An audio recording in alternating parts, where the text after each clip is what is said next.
Now let's begin with the first conversation. Number 1. I like your new bicycle, Helen. Thanks, but it isn't new. I had my old one repainted. What can be said about Helen's bicycle?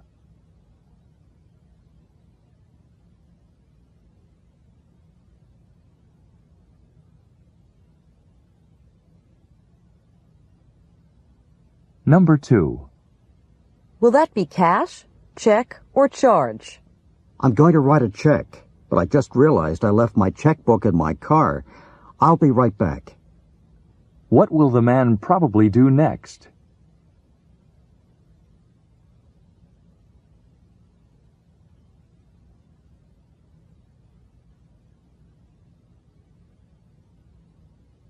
Number 3. I'll never be able to get through all these books on Professor Gray's reading list.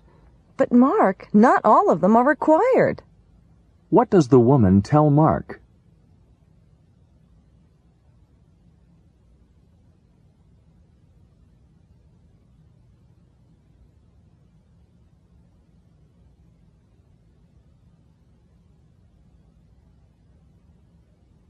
Number 4.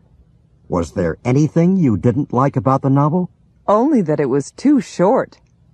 What does the woman imply about the novel?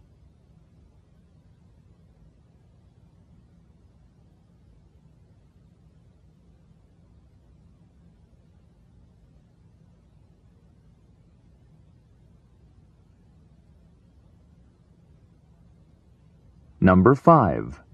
Should I fill out this form with a pen or a pencil? What difference does it make? What does the woman mean?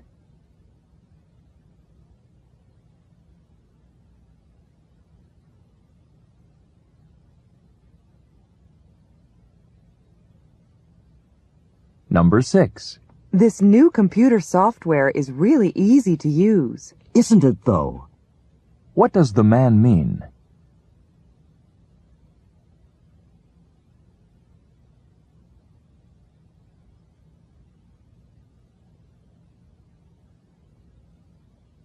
Number 7.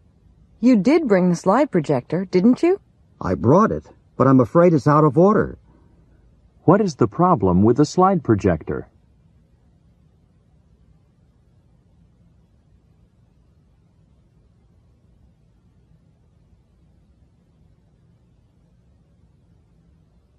Number 8. Your brother called. He wants you to meet him for dinner. Oh, really? Did he say when?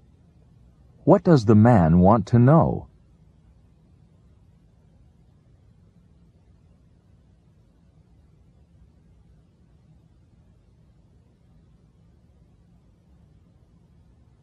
Number 9. Have you heard from Howard lately? Funny you should ask. Yesterday, from out of the blue, I got a letter from him. What does the man say about Howard?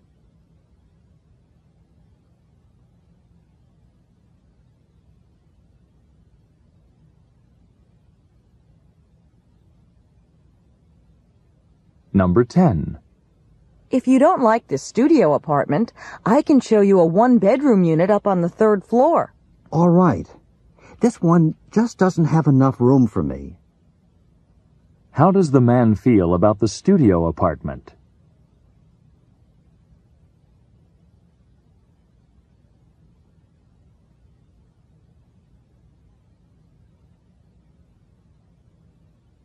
Number 11. I think I deserved a higher grade in chemistry class. Does Professor Welch ever change the grades he gives? Sure, about once a century. What can be inferred about Professor Welch from this conversation?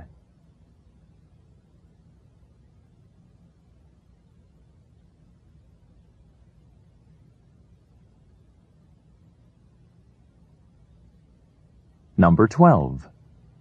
I wonder how I did on Professor Porter's test. Oh, she's already posted the grades on her office door. What does the man say about Professor Porter?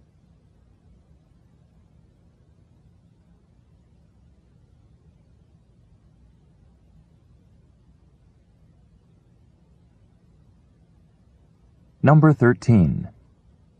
I've invited some friends over to watch the game on television. I think I'll go out and get some drinks before they arrive here. Shouldn't you get some snacks, too? What does the woman tell the man?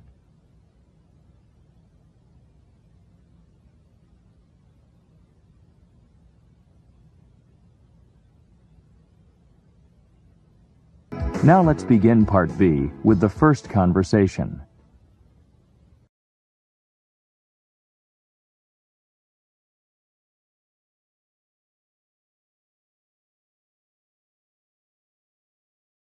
Questions 31 to 33. Listen to the following conversation. Good morning, Diana. What did you want to talk to me about? Good morning, Professor Lane. I wanted to talk to you about changing my major. You see, I've decided that when I graduate in 3 years, I'd like to work in an art museum. I think I should change my major to art history. You know, Diana, I think you should give this decision some more thought. You've done well in your year as a business major. Besides, all organizations need good managers, whether they're private companies or nonprofit foundations like museums. I suppose that's true, but wouldn't I still have to know a lot about art? Why not take a few elective courses in art history and try working a few hours a week as a volunteer at the local art museum? See if you really like working there. Number 31. What is the probable relationship between these two speakers?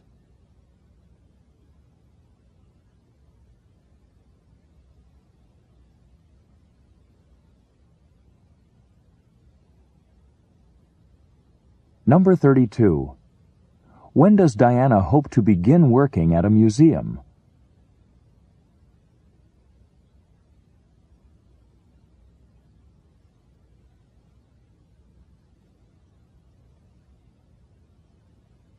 Number 33. What does the man advise Diana to do?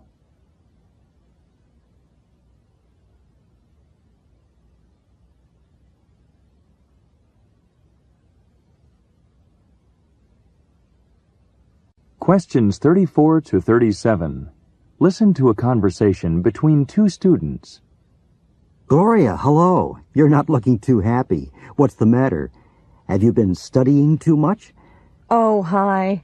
No, that's not it. The problem is that I was planning to go home over spring break, but my travel agent just told me all the airlines are fully booked that week.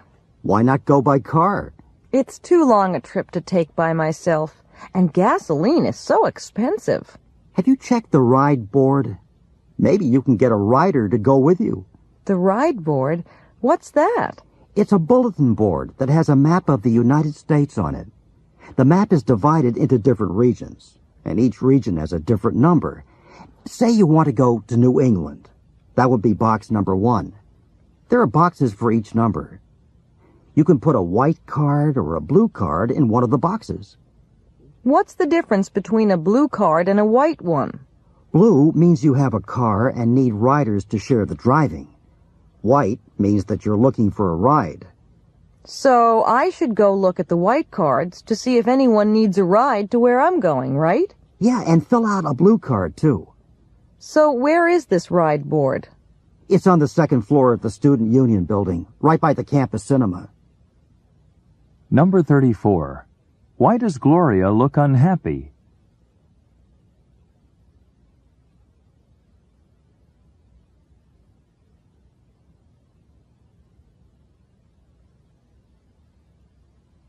Number 35. According to the man, what do the numbers on the boxes at the ride board indicate?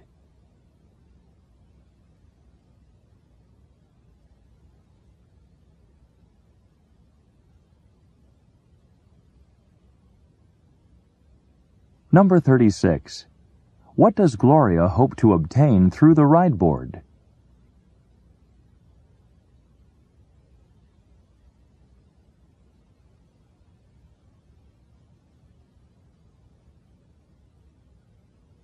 Number 37. Where is the ride board?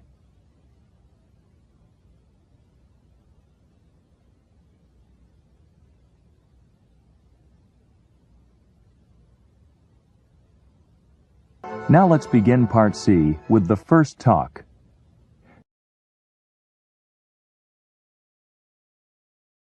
Questions 38 to 42. Listen to a student telling his friends about an experience he had. I saw something rather unusual late last Sunday night. My roommate Ron and I were driving back here to the university from my parents' house. They live in a small town about 70 miles from here. We'd stopped so that I could drive. Ron was really tired.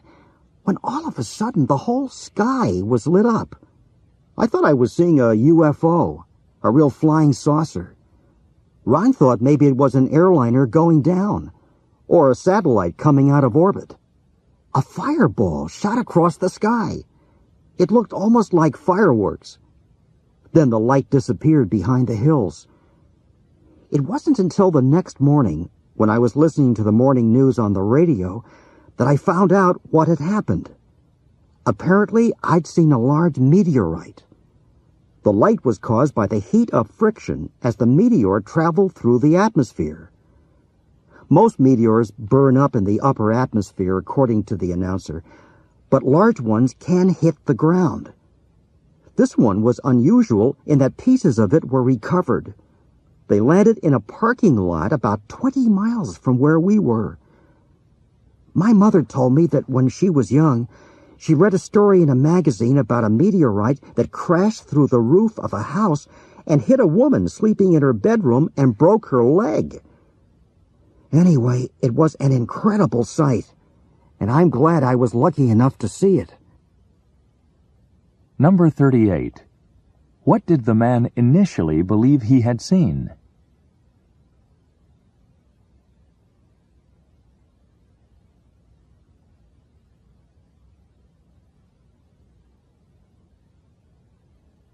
Number 39.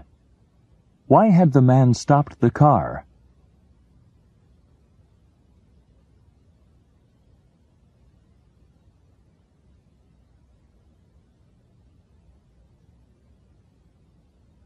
Number 40. How did the man learn what he had actually seen?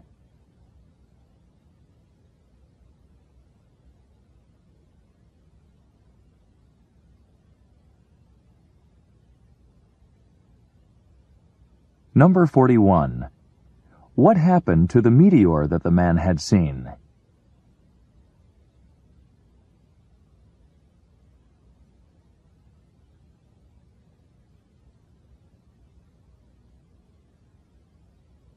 Number 42. How did the man feel about what he had seen?